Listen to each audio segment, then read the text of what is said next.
Ya puede empezar a compartir, Alejandra.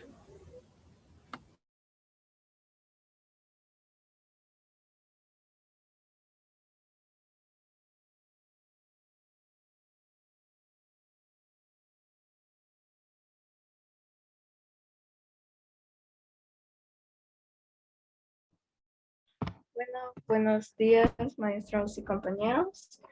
El día de hoy les voy a exponer sobre el índice de refracción. Les voy a hacer algunos ejemplos y lo de la rapidez de la luz. Cómo pueden pasar los objetos a través del medio, que es la luz. Veamos qué es la refracción de la luz. La refracción de la luz es cuando la onda lumínica traspasa de un medio material a otro al propagarse, tras lo cual se produce de inmediato un cambio en su dirección y su velocidad. Se trata de un proceso relacionado con la reflexión de la luz y puede manifestarse al mismo tiempo. Podemos observar una imagen que vemos el rayo incidente, el rayo reflejado, el rayo reflectado. Por ejemplo, en la imagen 2 vemos un vaso de cristal, entonces podemos introducir un lápiz, una pajilla, una cuchara y al introducirlo al agua, ya que es el líquido que tenemos mejor visualización, como que esto hace que el objeto en el agua se vuelva o más pequeño o se corte y no esté en la misma dirección que va en el agua. El rayo incidente sería el objeto, mientras que el rayo reflejado sería nuestra vista que está reflejado en el agua, mientras que el rayo refractado sería el objeto. Y aquí está el índice de refracción. Vemos una lista de la sustancia, como ser el diamante, la fluorita, y una lista grande también. Aquí están los líquidos, los gases y los sólidos, para poder hacer los ejercicios de la refracción.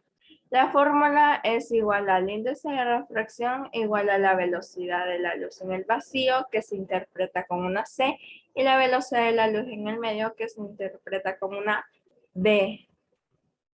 Ejemplo 1. Calcule la velocidad de la luz en el diamante en el agua. Como ven, aquí no nos dan datos específicos, pero nosotros sabemos que la velocidad de la luz en el vacío es de 3 por 10 a la 8 metros sobre segundos. Y la velocidad de la luz en el medio, como vemos en la tabla del diamante, es de 2.419. Y lo ponemos en la parte de abajo, según la fórmula. Y esto nos da, dividido todo esto, nos da igual a 124.018 metros sobre segundo si lo ponemos en la calculadora. Y en el agua vemos que la velocidad de la luz en el medio, o sea, en el agua, es de 1.333. Y siempre la velocidad de la luz en el vacío, o la velocidad de la luz normal, da de 3 por 10 a la 8 metros sobre segundos. Aunque también se puede hacer 300 millones kilómetros por segundo. Y comparando estas dos, al diamante le cuesta más viajar a la luz debido a su densidad. El ejemplo 2. Hallar el índice de refracción en un medio donde la velocidad de la luz es de 230.000 kilómetros sobre segundos. Aquí ponemos los datos. La velocidad de la luz en el medio, que es de 230.000 kilómetros sobre segundos, y la velocidad de la luz en el vacío, que es de 3 por 10 a la 8 metros sobre segundos, y lo pasamos a kilómetros por segundo, que eso nos da a 300.000. Y vamos a encontrar n, que es el índice de refracción. Aquí ponemos los datos, los calculamos en la calculadora, eliminamos los kilómetros sobre segundos por kilómetros por segundo, porque el índice de refracción no tiene datos numéricos, no tiene unidades de medida. Y aquí vemos que el índice de refracción es un aproximado al del agua, como lo vimos anteriormente, es de 1,3. y el índice de refracción del agua es de 1.333. Y el ejemplo 3. El benceno tiene un índice de refracción de 1.501, tanto que la velocidad en el medio es de 199.866.784 kilómetros sobre segundos. Calcule la velocidad de la luz en el vacío. C es la velocidad de la luz en el vacío, lo cual vamos a multiplicar el índice de refracción por la velocidad de la luz en el medio. El índice de refracción es de 1.501 y la velocidad de la luz en el medio es de 199.086.784. Y solo metemos los datos de 1.501 por 199.866.784 kilómetros sobre segundos. Y nos va a dar un resultado de la velocidad de la luz en el vacío, ya que lo vimos anteriormente, es de 300.000 kilómetros sobre segundos. Aunque si lo quisiéramos pasar a metros sobre segundos, solo tuviéramos que decir 3 por 10 a la octava potencia. Gracias. Excelente, Alejandra. Muchas gracias. ¿Alguien tiene alguna pregunta? ¿O a todos les quedó totalmente claro? Nadie tiene consultas entonces. Ok, muy bien, Alejandra. Gracias. Vamos, Alison.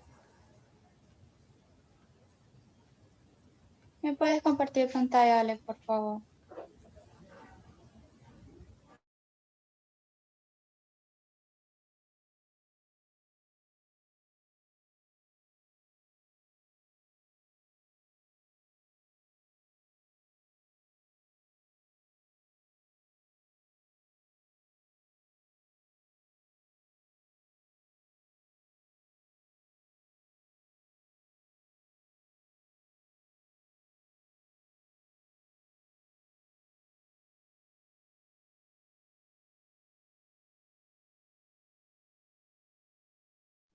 No sé por qué, pero está pausada esto.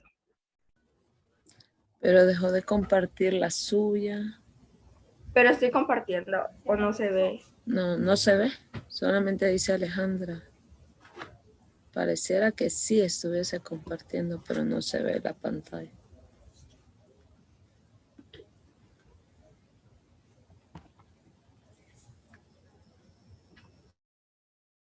Y ahora tampoco se ve. Nada.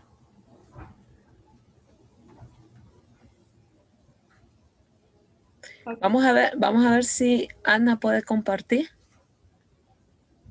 Espérame, voy a probar.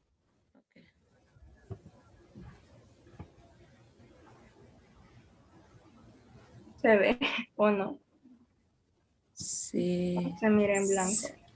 Se mira Parece que solamente está la pantalla azul.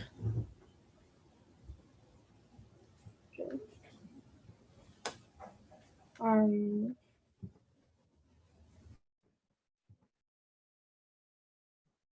Bien.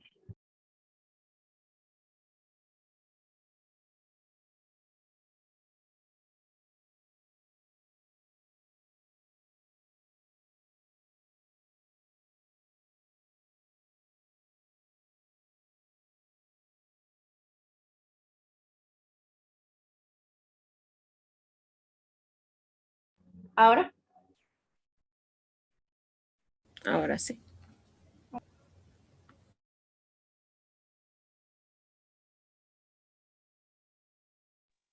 Bien, buenos días, maestros, compañeros. Mi nombre es Alison Erazo y el día de hoy les hablaré sobre midiendo la velocidad de la luz, o mejor dicho, la velocidad de la luz. Siguiente.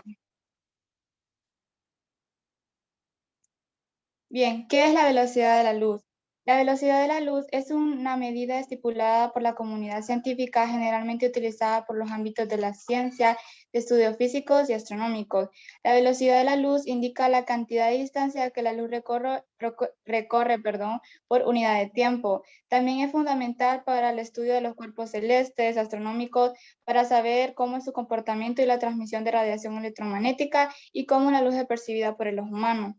Conocemos una distancia, podemos saber cuánto tarda la luz en recorrerla a modo de ejemplo. La luz del sol tarda aproximadamente 8 minutos y 19 segundos en llegar a la Tierra. Se considera que la velocidad de la luz es una constante universal invariable en el tiempo y espacio físico. Su valor es de 299.792.458 metros por segundo o 1.080 millones de kilómetros por hora. Esa velocidad se relaciona con una unidad de longitud que se usa mucho en astronomía, que es el año luz, que se refiere a la distancia recorrida por la luz en un año. La velocidad de la luz que hemos presentado es la que tiene en el vacío. Sin embargo, la luz se puede transmitir por otros medios como el agua, el vidrio o el aire. Su transmisión depende de ciertas características de los medios como la permisividad eléctrica, la permeabilidad magnética y otras características electromagnéticas. Existen entonces ámbitos físicos que facilitan electromagnéticamente su transmisibilidad y otras que la obstaculizan. Siguiente.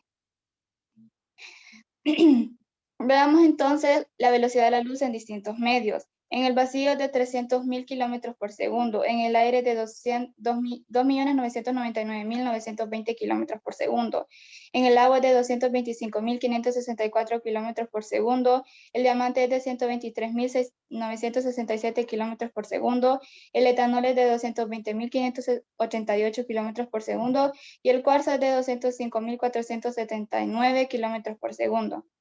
Siguiente. Veamos un poco sobre la historia de la velocidad de la luz. Los griegos fueron los primeros en escribir sobre el origen de la luz y su pensamiento consistía en que la luz emanaba de los objetos y entonces la visión humana era emitida para capturarla.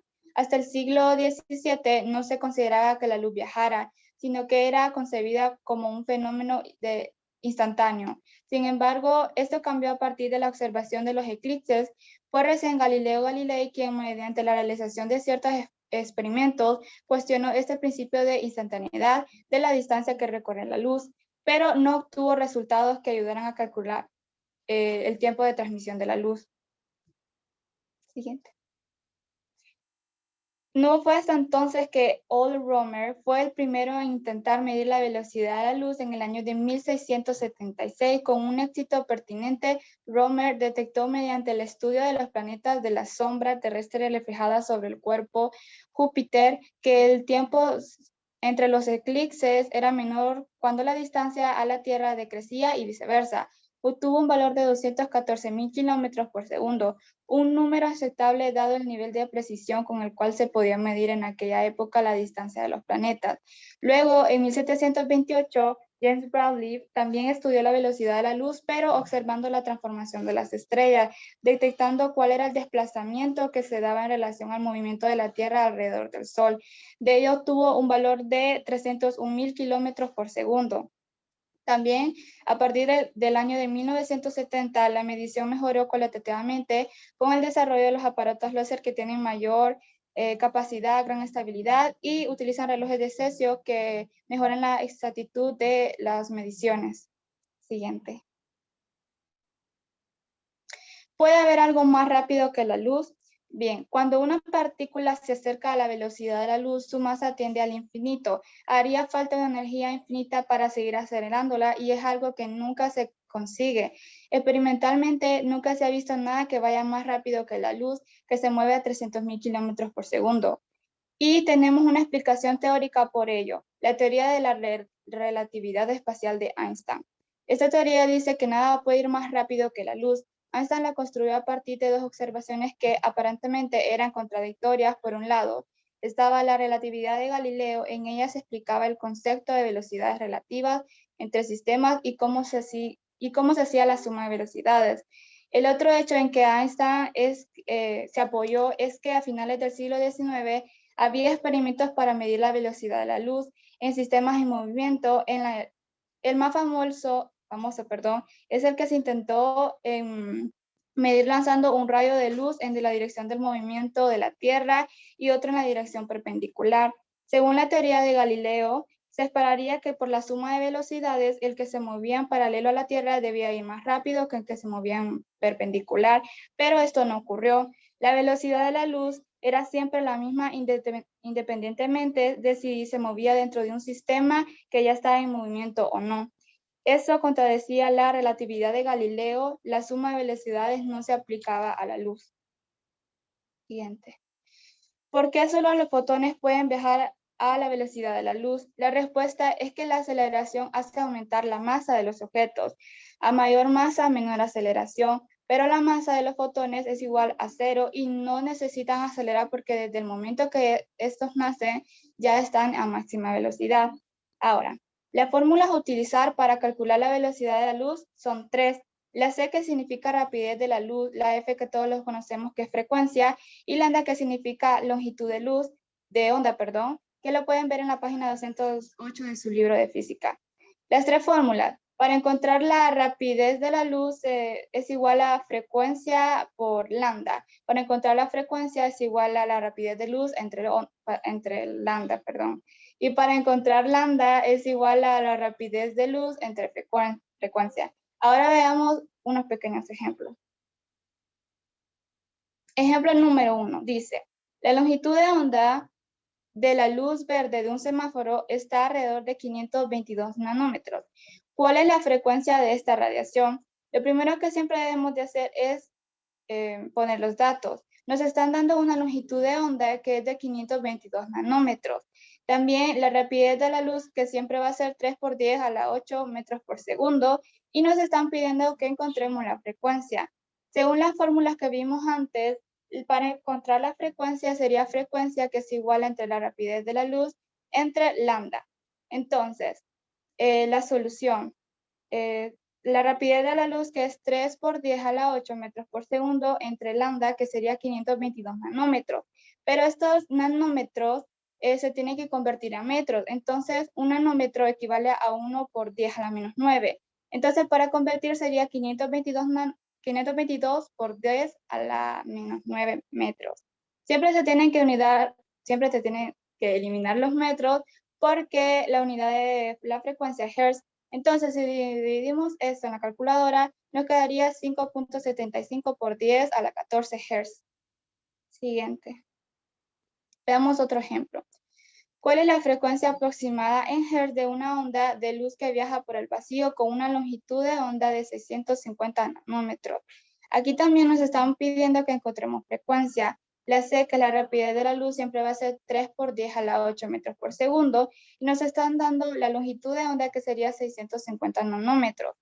También utilizaremos la fórmula anterior para encontrar la frecuencia y solucionemos. Sería entonces 3 por 10 a la 8 metros por segundo, que es la rapidez de la luz, o la C, entre lambda, que sería 650 por 10 a la menos 9, porque los tenemos que convertir a metros. Dividiendo esto sería 4.6 por 10 a la 14. Eliminamos los metros y nos quedarían hertz. Muchas gracias por su atención. Bravo, excelente. Interesante, ¿verdad? Muy interesante conocer esto acerca de la luz, de esos rayos de la luz. Muy bien, Alison. ¿Tienen alguna pregunta para Alison? Miren, después a los que sigan les preguntas, Alejandra y Alison. Ok, vamos, Ana.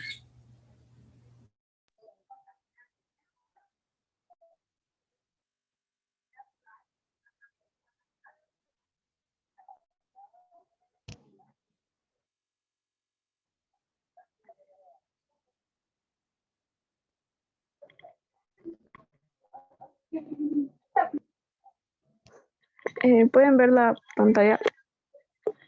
Sí. Bueno, buenos días, maestra y compañeros. Mi nombre es Ana Rivas y hoy les voy a hablar sobre la segunda ley de reflexión. ¿A qué nos referimos con reflexión? Es cuando la onda se propaga a través de un medio y al llegar a la superficie de separación vuelve al medio de procedencia. Este es un fenómeno óptico donde el rayo de luz rebota cuando se encuentra con material. Segunda ley de reflexión dice que el ángulo de incidencia es igual al ángulo de reflexión. Cuando un haz de luz choca contra una superficie plana y lisa, todos los rayos reflejados son paralelos entre sí. A este tipo de reflexión se le llama reflexión especular. Si la superficie es irregular, refleja los rayos de luz en varias direcciones, denominándose entonces reflexión difusa.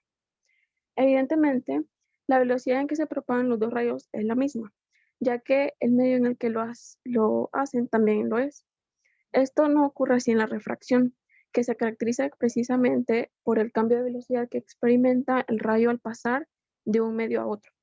La variación de la velocidad de una onda al pasar de un medio a otro provoca también un cambio en la dirección de propagación. Componentes: el rayo incidente, que es el rayo que llega al espejo desde la fuente de luz, la fuente luminosa. El rayo reflejado, que es el rayo desviado por el espejo. La superficie reflectante es el punto donde incide un rayo sobre el espejo. La línea normal es una recta perpendicular al espejo en el punto de incidencia. El ángulo de incidencia es el ángulo formado por el rayo de incidencia y la recta normal. Y el ángulo de reflexión es el ángulo formado por el rayo reflejado y la recta normal. Características: la velocidad de la propagación de la luz no cambia, la frecuencia de la onda de la luz no cambia y la intensidad del rayo reflejado es menor. Las leyes, la normal y los rayos incidente y reflejado están en el mismo plano y el ángulo de incidencia es igual al ángulo de reflexión. Esto se puede, unos ejemplos de esta ley es que en un caleidoscopio, también en un horno solar, espejo, como la posibilidad de vernos en un espejo cuya superficie muy pulida permite devolver los haces de luz hacia nuestros ojos. También en brillo de gemas, en un halo solar y los destellos de la luz solar en las paredes cuando impactan sobre una pantalla pulida como en un celular o en un reloj de pulsera. Muchas gracias.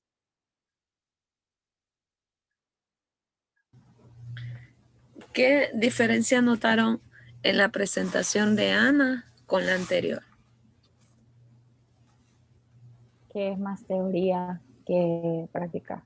Exacto. No hay ninguna fórmula que nos ayude a poder comprobar esto, ¿verdad? O hacer ejercicio. Simplemente están ejercicios así como ejemplo, un espejo, lo habíamos mencionado. Incluso los que ahora usamos lentes, ¿verdad? Estar con el celular y también se refleja la computadora. Entonces, en nuestro lente, o se toma una foto con los lentes y se ve reflejada. Yo antes me reía por la gente que se tomaba fotos así. Ahora ya no. ¿Quién continúa? Después de Ana. Sí. Cristina no está. ¿Saben qué pasó con Cristina? Es que me llamó porque se le fue la luz. Sí, porque entró y después se salió. Ok, continúa Emily entonces.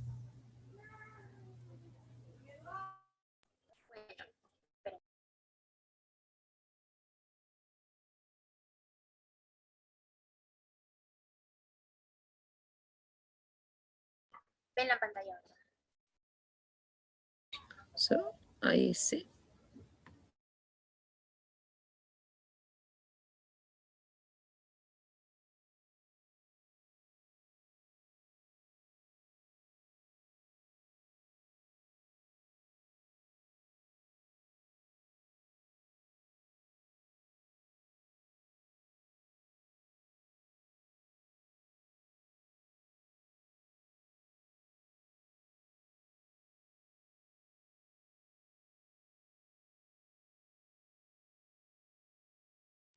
Ahora sí.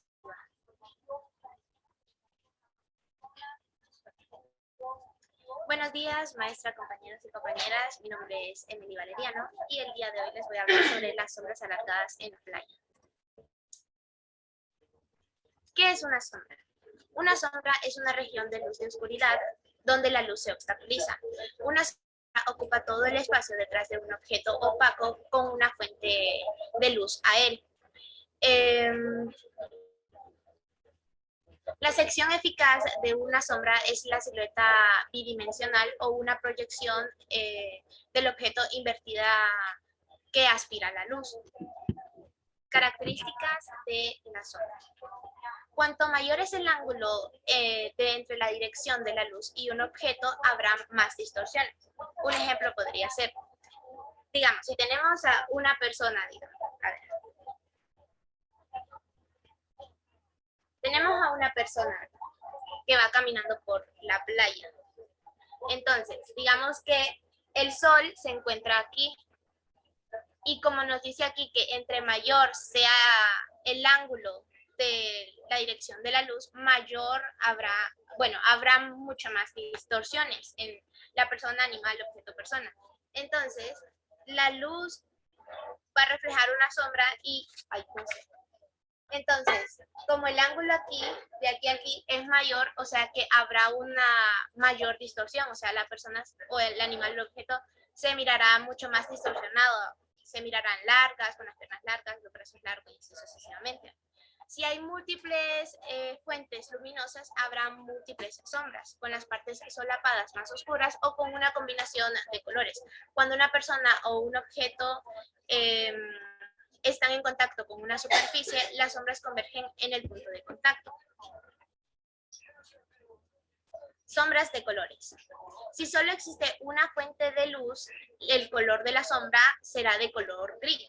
En cambio, si existen otras fuentes de luz de colores, supongamos el rojo y el azul, estos serán de distintos colores. La sombra será de distinto color, ya no será de color gris. Y solo cuando estas se intersectan serán de color gris. Digamos, si tenemos una sombra de luz roja, la sombra de la luz roja será de color azul, y si la sombra de la luz azul será de color roja, la sombra, ¿verdad? En caso de que existan otras fuentes de luz, cada sombra será del color resultante de la adición de las fuentes que iluminan en esa zona, permaneciendo el gris en las zonas donde las fuentes luminosas se intersectan entre sí, como por ejemplo, aquí podemos ver una imagen, aquí podemos ver estas imágenes. Como pueden ver, el azul y el rojo se intersectan entre sí y el amarillo, entonces estas zonas se quedan en color gris. Y así. Y pues lo pueden ver aquí. En la sombra, una sombra proyectada por la Tierra sobre la Luna es un eclipse lunar. Por el lado contrario, una sombra proyectada por la Luna sobre la Tierra es un eclipse solar. Una sombra muestra la misma figura de cuando vemos a una persona, animal o cosa en un punto de vista normal, ¿verdad? Mientras si miramos al otro lado de esa persona, vamos a mirar una imagen espectacular, o sea, podemos mirar una imagen súper abstracta. Y esto va a variar del ángulo en el que se encuentre la luz que ilumina a ese objeto, animal o cosa. El término sombra también se utiliza frecuentemente por cualquier oclusión, no solo aquella con respecto a la luz. Y como pueden ver, ahí está esa imagen de esas personas. Muchas gracias. Muchas gracias. Muy bien, Emily. Muy bien. Algo que decía Emily bastante interesante y es acerca de los colores, ¿verdad? De la luz, de los colores. No sé si ustedes han tenido la experiencia en alguna ocasión de ver las luces de neón, que por lo general lo hacen los mismos, ¿ok? Solamente se ven las cosas blancas.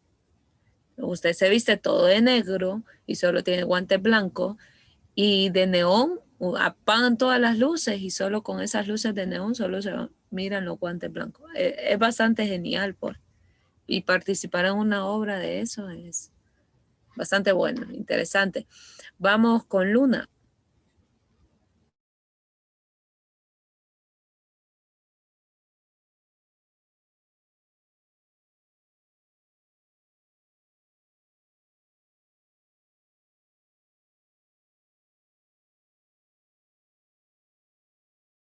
Se ve.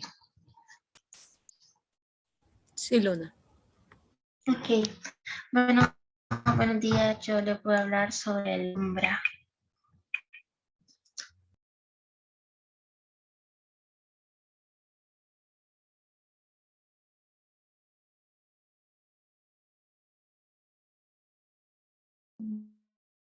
Tu micrófono. Lo siento. Bueno, la umbra que viene del latín sombra es la parte más profunda y más oscura de una sala en donde la fuente de luz está completamente bloqueada por un cuerpo oclusivo, o sea, lo tapa todo. Por ejemplo, un observador que está en la umbra experimenta un eclipse total porque la luna taparía todo y o sea, no se vería ni una luz. Un cuerpo redondo que ocluye una fuente redonda forma un cono circular recto y para un espectador en el ápice del cono, o sea, en la punta, los dos cuerpos tienen el mismo tamaño y por eso es que no se ve nada.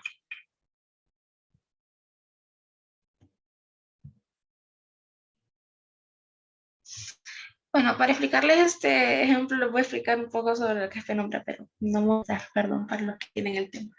Bueno, como les decía que la umbra es la parte más oscura de una sombra, es lo más oscuro, es lo más profundo, y la penumbra es donde solo está oscurecida una parte, entonces en este ejemplo, A sería la umbra y la B sería la penumbra, y como pueden, la umbra está completamente oscura porque tiene aquí algo que lo tapa todo y por eso pues la luz no llega. Porque como ven, antes decía que forma un cono circular recto y esta es una luz 1, esta es una luz 2. Y como aquí hay algo que lo tapa, pues en la umbra no se ve nada. Y bueno, un ejemplo sería que la distancia de la Luna en el ápice de su umbra es aproximadamente la que hay entre la Luna y la Tierra, que es 384.402 kilómetros, que en millas sería 238.856. Y dado que el diámetro de la Tierra es 3.70 veces más que el de la Luna, su umbra se extiende correspondientemente más allá de 1.400.000 kilómetros, como son 870.000 millas. Y bueno, aquí hay un ejemplo de cómo se ve la umbra en astros y tapa todo, porque se define que a la falta de carencia o privación de la claridad debido a la intercepción de los rayos de luz por un cuerpo, elemento o cosa opaca, y asimismo se dice el sitio, el paraje o lugar donde se produce esta privación de claridad, también a la producción oscura que se produce por interposición de un cuerpo ante el sol o el foco. Como que cuando nosotros venimos y tapamos el sol con un dedo, entonces estamos viendo una sombra porque pues la claridad no nos da a nosotros. Y eso sería todo porque hay poca información. Porque ya no hay nada más que hablarles de la umbra. Ok, gracias Luna. Sofía. Sí, es que había muy poquito. Sí, lo sé. Ok, Sí, ahorita. listo. Ok. Es igual, es un tema muy corto. Yo digo, ¿será que solo yo voy a presentar un tema tan corto? Solo yo voy a hablar un Pero poquito bueno, muy buenos días, mi nombre es Sofía y voy a hablarles sobre la penumbra. Creo que este tema con la umbra y la antumbra, creo que es que se llama, van mucho de la mano. ¿Qué es la penumbra? Es la región de sombra débil entre la luz y la total oscuridad que no deja percibir con exactitud dónde termina y comienza la otra. O sea, están de una manera en la que uno no puede con exactitud saber exactamente de dónde empieza la umbra o a dónde empieza la penumbra o dónde termina la penumbra y dónde termina la umbra. O sea, es algo que no vamos a poder percibir con exactitud a menos que nos vamos a investigar y pues todo eso, ¿verdad? Otro concepto de la penumbra que podríamos decir es que es la región en la cual solo es una proporción de fuente de luz que es ocultada por un cuerpo de ocultación. Por ejemplo, aquí puse una imagen sobre donde se puede ver la penumbra, la umbra y vuelve a la penumbra. O sea, podríamos decir que la penumbra está en los costados de la umbra y que esta siempre va a estar en medio. Un observador de la penumbra experimenta un eclipse parcial, que significa sombra suave. ¿Qué es un cuerpo en una penumbra? Definen que un cuerpo en el cono de una penumbra se encuentra también dentro de la penumbra, que es la umbra, que esta es antes de la sombra.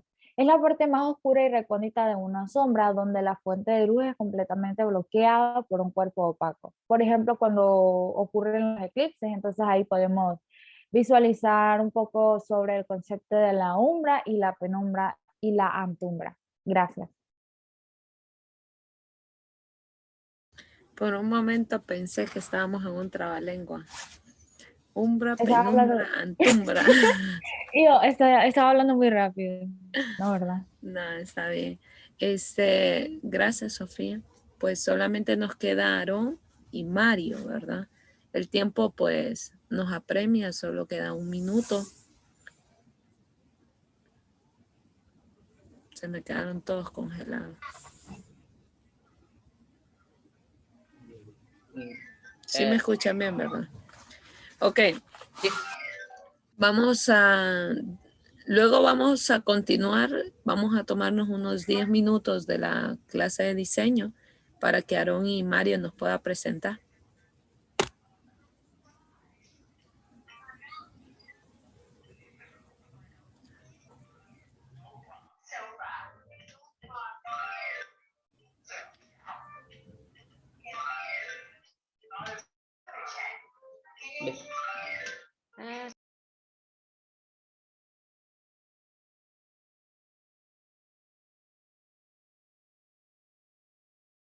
No sé.